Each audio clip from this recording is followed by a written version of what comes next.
কেমন আছো তোমরা? শুভ সকাল। শুভ সকাল বলছি কারণ সকালেই তো আমি রান্না বান্না সব শেষ করে ফেলি। এক হাতে ক্যামেরা, আরেক হাতে আমার রান্নার ভাজা কাটা, যার জন্য একটু কড়াইটা নড়ে চড়ে উঠে, রেগে যায়। হ্যাঁ, দেখো তো এটা কি শাক রান্না করছি। এটা হচ্ছে কলমি শাক। কলমি শাক খাচ্ছ তো?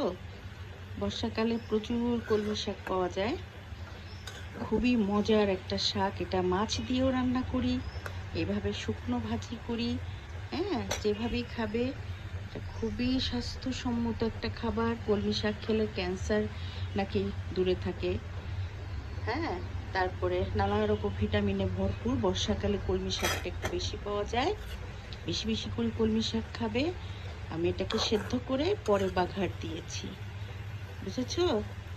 মাদের মতো করে। এখন তো আবার আগেই পেঁয়াজ রসুন জ্বালিয়ে তারপরে তোমার শাকগুলো ঢেলে দেওয়া হয়, ওটাও একরকম ভাজা।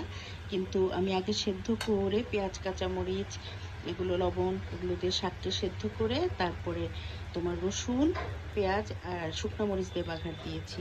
দেখো কি আমি দেখতে। পোড়া মরিচ দিয়ে খাবো। আহ, কি মজা! তোমরাও পাকাও খাও, কলমি শাক থেকে দূরে থেকো না। বর্ষাকালে কলমি শাক প্রচুর পাওয়া যায়। ধন্যবাদ, ভালো থাকো।